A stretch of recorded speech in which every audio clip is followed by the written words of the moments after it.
Bien-aimés dans le Seigneur, soyez bénis dans le nom précieux de notre Seigneur et Sauveur Jésus-Christ. Ici, Gabon Impact Chrétien, une association chrétienne qui a pour objectif d'annoncer le salut en Jésus-Christ et d'annoncer la bonne nouvelle du royaume des cieux jusqu'aux extrémités de la terre en utilisant les réseaux sociaux tels que YouTube, TikTok et Facebook.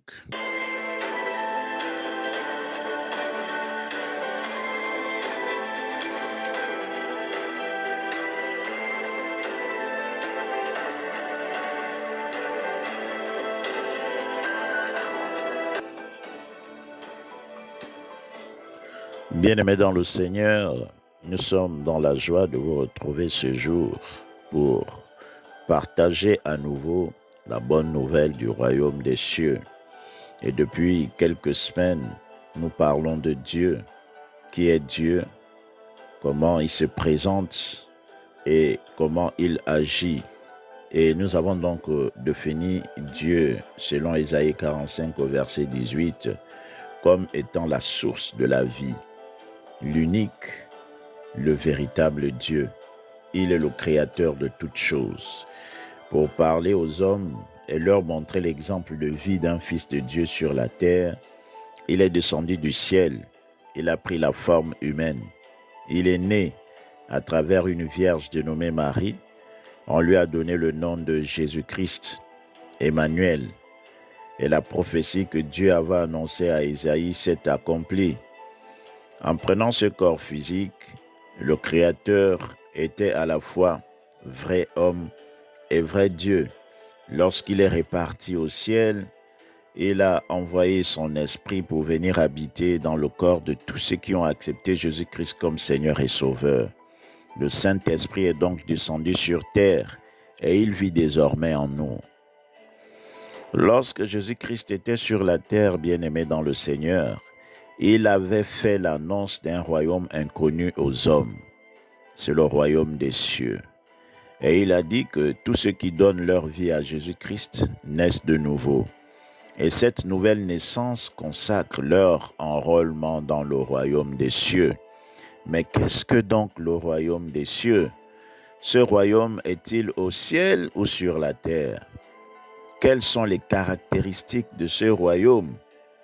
Quelles sont les valeurs de ce royaume? Bien-aimés dans le Seigneur, aujourd'hui, nous allons aborder la question relative à la culture du royaume des cieux. C'est donc quoi le royaume des cieux? Le royaume des cieux, c'est le royaume de Dieu. C'est un royaume de puissance, un royaume de justice et de paix. Il est composé des personnes suivantes. Premièrement, l'Éternel Dieu, Yahweh. Il est le roi par excellence. Deuxièmement, Jésus-Christ, l'agneau immolé, l'étoile brillante du matin, le soleil de justice, le Shiloh. Troisièmement, le Saint-Esprit, l'Esprit de vie. Il est l'Esprit qui a ressuscité Jésus-Christ parmi les morts. Quatrièmement, les 24 vieillards, les anges sages qui siègent au conseil de Dieu. Cinquièmement, les 4 êtres vivants. Ce sont des êtres spirituels au service de Dieu. Sixièmement, les fils de Dieu, ceux qui sont nés de nouveau en Jésus-Christ, c'est-à-dire toi et moi, bien-aimés dans le Seigneur. Sixièmement, les anges. Et pour appuyer, bien-aimés, nos propos, je vous invite à faire une lecture personnelle parce que le temps nous manque de le faire ici. Dans Apocalypse 7, du verset 1 au verset 17. Mais ce royaume est-il au ciel ou il est sur la terre? Bien-aimés dans le Seigneur, après la lecture que nous avons faite de la parole et des révélations que Dieu nous a données, nous pouvons retenir une chose, c'est que le siège du royaume des cieux, c'est le ciel. C'est là où se trouve le trône de Dieu. Pour le moment, une chose est sûre, Une partie du royaume des cieux est au ciel et l'autre se trouve sur la terre. Au ciel, on retrouve Yahweh Dieu, le créateur de l'univers, l'unique Dieu, c'est lui qui légifère tous les décrets du royaume des cieux. Nous avons également dans le haut ciel, Jésus-Christ Nazareth, notre Seigneur et Sauveur. C'est lui par qui nous avons été recrutés dans le royaume des cieux. Il est notre intercesseur auprès du grand roi. Au ciel, nous avons également les 24 vieillards, ces sages faisant partie du conseil de Dieu. Ils sont comme des juges. Il y a également les 4 êtres vivants, une sorte d'ange au service de Dieu. Et pour conclure au ciel, nous avons les anges. C'est eux qui transmettent le message de Dieu. Ils combattent et exécutent les décrets du grand roi après délibération du conseil. Sur terre, il y a le Saint-Esprit de Dieu. C'est lui qui agit à travers les fils de Dieu sur la terre. Et nous avons les fils de Dieu, ceux qui ont accepté Jésus-Christ comme Seigneur et Sauveur. Ils révèlent le royaume des cieux par leurs œuvres.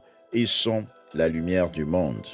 Bien-aimés dans le Seigneur, après cette présentation, comprends et prends conscience de ce que tu as une mission sur la terre. Et quelles sont donc les caractéristiques du royaume des cieux?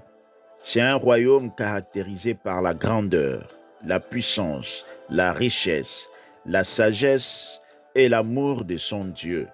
Nous pouvons lire dans le psaume 147 au verset 5, la parole de Dieu nous dit « Notre Seigneur est grand, puissant par sa force, son intelligence n'a point de limite. » Dans Agé 2 au verset 8, la parole de Dieu nous dit « Dieu rappelle à tout le monde que l'or et l'argent sont à lui. » Bien-aimés, nous appartenons à un royaume de puissance, à un royaume caractérisé par la richesse.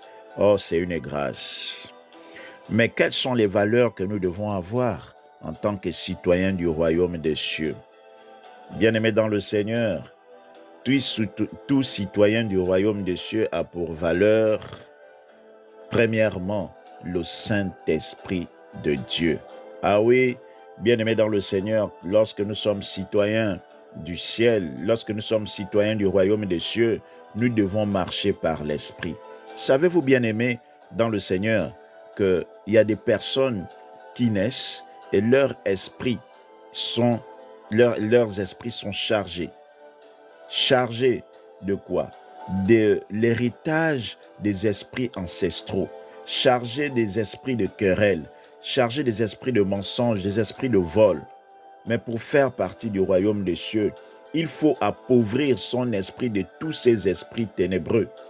Car l'Esprit de Dieu ne cohabite pas avec les ténèbres. Bien-aimés dans le Seigneur, donc ce qu'il faut retenir, c'est que, premièrement, la première valeur qui doit nous habiter en tant que citoyens du royaume des cieux, c'est d'être habité par le Saint-Esprit et marcher par l'Esprit de Dieu. Deuxièmement, il faut être assoiffé de la justice de Dieu.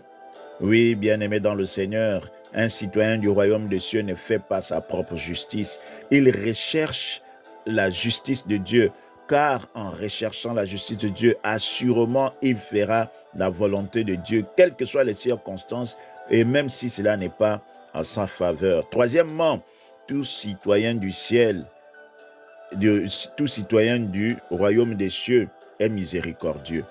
Il ne se lasse pas de pardonner. Quatrièmement, ils marchent dans la sanctification comme Jésus-Christ. Ils gardent leur cœur pur. Ils s'éloignent de tout ce qui est convoitise, de tout ce qui est impur. Cinquièmement, ils répandent la paix en action et par le langage autour d'eux. Et bien aimé dans le Seigneur, ça c'est une valeur phare du royaume des cieux, car Jésus-Christ nous a dit, sans cela que l'on reconnaîtra que vous êtes fils de Dieu. Et sixièmement, il persévère dans la foi, malgré les outrages et les offenses. quelles que soient les circonstances, bien-aimés dans le Seigneur, ceux qui sont citoyens du royaume des cieux, eux, ils continuent à être dans la foi. Huitièmement, ils exercent la bonté de manière excessive, au point d'être traités de faibles. Oui, bien-aimés dans le Seigneur, une valeur sûre aussi des citoyens du royaume des cieux, c'est que ils sont remplis de bonté, au point où ils sont traités même comme des faibles. Pour terminer, bien-aimés dans le Seigneur, il faut ajouter à toutes ces valeurs la valeur de la joie. La joie de chaque citoyen du royaume des cieux vient de Dieu et non des circonstances de la terre, et il la communique autour de lui. Bien-aimés dans le Seigneur, la pratique de ces valeurs n'est pas sans conséquence dans le monde, mais dans le royaume des cieux, une récompense est promise à ceux qui le feront. En plus, le roi en est honoré. À bien voir, l'acceptation de Jésus-Christ dans sa vie ouvre une carrière royale au-delà de revêtir la nature de fils de Dieu. Et cette vocation s'exerce avec les valeurs que je viens de citer. Bien-aimés dans le Seigneur, aujourd'hui, nous devons reprogrammer notre logiciel et prendre conscience que nous avons un rôle important à jouer sur la terre. C'est lui de déployer le royaume de Dieu autour de nous. Et ça commence par la manifestation de ces valeurs pour que nous puissions impacter le monde de notre royaume. Romains 14, au verset 17, ne nous dit-il pas: le royaume de Dieu, ce n'est pas le manger et le boire, mais la justice, la paix et la joie par le Saint-Esprit.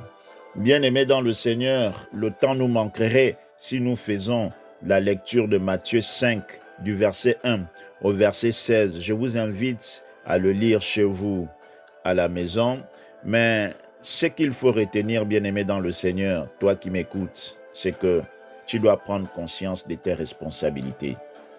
Tu as un royaume à répandre. Tu n'es pas seulement un chrétien, mais tu es le sel de la terre. C'est toi qui dois donner du goût à ta famille. C'est toi qui dois éclairer ton entourage par tes actes et ton langage. Dieu, notre roi, attache du prix à ce que tu répandes l'odeur de son royaume autour de toi. Que ta lumière brille et que Yahweh soit honoré de tout ce que tu es en train de faire. Mes bien-aimés dans le Seigneur, demeure béni dans le nom de notre Seigneur et Jésus-Christ. Et rappelle-toi, Jésus-Christ t'aime. Il a donné sa vie pour que tu sois sauvé et que toi aussi, tu deviennes une sorte de Jésus-Christ sur la terre pour pratiquer les mêmes œuvres que lui et faire encore un peu plus. Demeure béni dans le nom précieux de Jésus-Christ Nazareth. Nous espérons que ce message vous a édifié. Partagez-le à vos contacts pour qu'eux aussi soient édifiés à leur tour. N'oubliez pas de liker pour nous encourager dans ce que nous faisons. Nous vous disons à la semaine prochaine si Dieu le veut. Que Dieu vous bénisse dans le nom de Jésus.